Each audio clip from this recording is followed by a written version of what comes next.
नमस्कार, आप देख रहे हैं किसान इंडिया की स्पेशल सीरीज किसान एक्सप्रेस और मैं हूं आपके साथ पारुल यादव।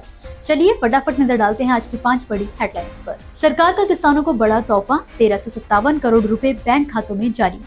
10 मार्च तक बढ़ी गेहूं पंजीयन की तारीख, 16 मार्च से शुरू होगी खरीदी। पंजाब बजट से किसान संगठन नाराज, एमएसपी मुद्दे पर भड़के किसान। गिर और साहिवाल गायों ने दूध उत्पादन में बनाए नए रिकॉर्ड।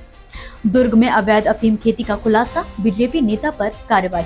सरकार का किसानों को बड़ा तोहफा। अगर आप हरियाणा से हैं तो ये खबर आपके लिए काफी अहम है। हरियाणा सरकार ने किसानों, महिलाओं और जरूरतमंद परिवारों के लिए बड़ी रकम जारी कर दी है।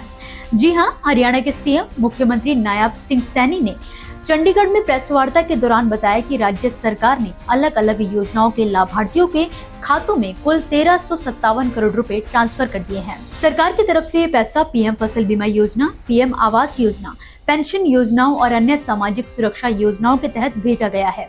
खासतौर पर जिन किसानों की फसल खराब हुई थी, उन्हें पीएम फसल बीमा योजना के तहत राशि जारी कर दी गई है। महिलाओं को लेकर भी सरकार ने बड़ा कदम उठाया है।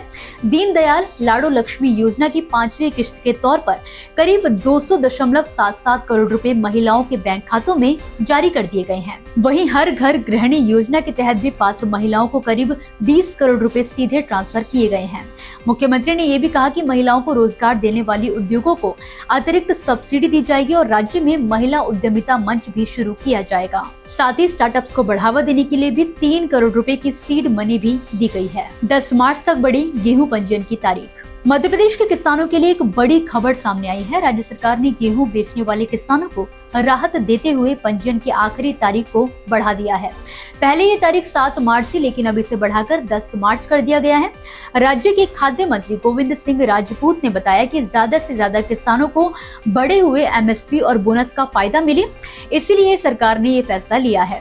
अब तक प्रदेश में 12 लाख से ज्यादा किसान गेहूं बेचने के लिए अपना पंजीयन करा चुके हैं और इस साल केंद्र सरकार ने गेहूं का एमएसपी 160 रुपए बढ़ाकर 2585 रुपए प्रति क्विंटल कर दिया है। इसके साथ ही मध्य प्रदेश सरकार ने इस एमएसपी से अलग 40 रुपए प्रति क्विंटल बोनस देने की भी घोषणा की है।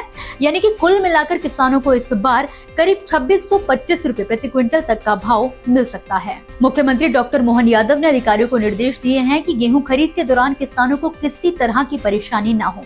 खरीद केंद्रों पर बारदाना, तौल व्यवस्था और समय पर भुगतान सुनिश्चित करने को भी कहा गया है।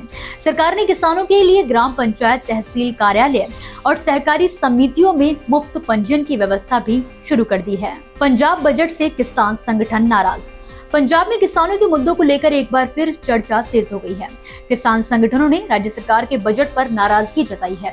उनका कहना है कि गेहूं और धान के अलावा दूसरी फसलों की एमएसपी पर खरीद को लेकर सरकार ने कोई बड़ी घोषणा नहीं की। इसके साथ ही किसानों और कृषि मजदूरों के लिए कर्ज माफी का भी बजट में कोई जिक्र नहीं होने से किसान नेता निराश हैं। किसान संगठनों का कहना है कि आम आदमी पार्टी ने 2022 के विधानसभा चुनाव से पहले कई फसलों को एमएसपी पर खरीदने का वादा किया था। उस समय गेहूं और धान के साथ साथ मूंग और दूसरी फसलों की खरीद का भी आश्वासन दिया गया, लेकिन किसानों का आरोप है कि सरकार बनने के बाद ये वादे पूरी तरह से लागू नहीं किए गए। हालांकि सरकार ने साल 2022 और साल 2023 के साथ ही 23 और 24 से मूंग और मक्का की खरीद की घोषणा की थी, लेकिन किसानों का कहना है कि असल में इन फसलों की खरीद बहुत कम हुई है और कई किसानों को अपनी उपज एमएसपी से भी कम कीमत पर बाजार में बेचनी पड़ी। किसान नेताओं का कहना है कि बढ़ते कर्ज और खेती की लागत के कारण छोटे और सीमांत किसानों की आर्थिक स्थिति लगातार कमजोर हो रही है। इसलिए उन्होंने सरकार से मांग की है कि ज्यादा फसलों की एमएसपी पर खरीद और कर्ज माफी जैसी योजनाएं लागू की जाएं। इन गायों ने दूध उत्पादन में बनाए नए रिकॉर्ड। राजस्थान में हुए एक खास मिल्किंग कंपटीशन में देसी नस्ल की गाय ने शानदार प्रदर्शन कर सभी को चौंका दिया।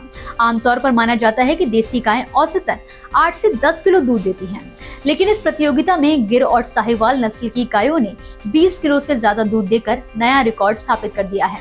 जी हाँ, ये प्रतियोगिता एनडीडीबी डेयरी सर्विसेज द्वारा आयोजित की गई रंगीलो मिल्किंग कंपटीशन इसको नाम दिया गया, जिसके तहत श्री कर्ण नरेंद्र एग्रीकल्चर यूनिवर्सिटी जोबनेर में इसका आयोजन किया गया था।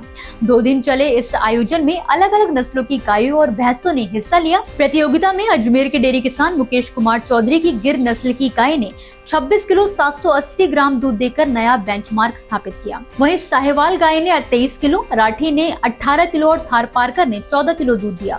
विदेशी नस्लों में जर्सी गाय ने 37 किलो और होल्स्टीन फ्रीजियन गाय ने 65 किलो दूध देकर सबसे ज्यादा उत्पादन हासिल किया। भैंसों की श्रेणी में मुर्रा भैंस ने करीब 23 किलो दूध देकर सबसे अधिक उत्पादन दर्ज किया। एनडीडीबी के चेयरमैन डॉक्टर मिनेश शाह ने कहा कि ये प्रतियोगिता सिर्फ प्रदर्शन नहीं है, बल्कि ये साइंटिफिक डेयरी मैनेजमेंट को बढ़ावा देने की एक बड़ी पहल है। इसमें दूध उत्पादन को 3 वैज्ञानिक चरणों में रिकॉर्ड किया गया है, जिससे न सिर्फ पारदर्शिता बनी रहती है, बल्कि पशुपालकों को अपने पशुओं की असली उत्पादन क्षमता समझने में भी काफी मदद मिलती है।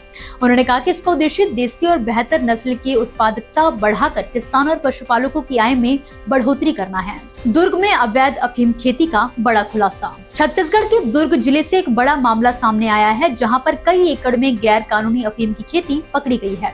ये मामला जेवरा सिरसा पुलिस चौकी क्षेत्र के ग्राम समोदा का है, जहां पर शिवनाथ नदी के पास खेतों में अफीम के हजारों पौधे पाए गए। जानकारी मिलते ही पुलिस, जिला प्रशासन और नारकोटिक्स विभाग की टीम मौके पर पहुंच गई और जांच शुरू कर दी गई। अधिकारियों के मुताबिक ये खेती खसरा नंबर 310 की जमीन पर की जा रही थी, जो कि समौदा और झंझरी गांव की सीमा पर स्थित है। राजस्व रिकॉर्ड में करीब 9 एकड़ 92 डिसमिल जमीन पर मधुमती ताम्रकार और प्रीति बाला ताम्रकार के नाम दर्ज हैं। शुरुआती जांच में सामने आया कि इस जमीन पर खेती का काम स्थानीय भाजपा नेता विनायक ताम्रकार देख रहे थे। पुलिस को खेत से करीब 50,000 से ज्यादा पके हुए अफीम के पौधे मिले। वहीं खास बात यह भी है कि खेत की मेड़ों पर मक्का लगाकर इस खेती को छुपाने की कोशिश की गई थी। फिलहाल पुलिस ने विनायक ताम्रकार और ब्रिजेश ताम्रकार को पूछताछ के लिए हिरासत में ले लिया है और पूरे नेटवर्क की जांच जारी है। प्रशासन का कहना है कि इस मामले से जुड़े सभी लोगों के खिलाफ सख्त कार्यवाही की जाएगी। तो दोस्तों, इसी के साथ फिलहाल के लिए किसान एक्सप्रेस की 5 बड़ी खबरों में बस इतना ही। आप मुझे दीजिए इजाजत और इसी तरह खेती किसानी से जुड़ी जरूरी और बड़ी खबरों के लिए आप देखते रहिए किसान इंडिया। धन्यवाद। अगला स्टेशन आपकी मनचाही मंजिल खुशहाली है। खुशहाली के दरवाजे चारों ओर से खुले रहेंगे। किसान इंडिया के साथ यात्रा करने के लिए आपका धन्यवाद।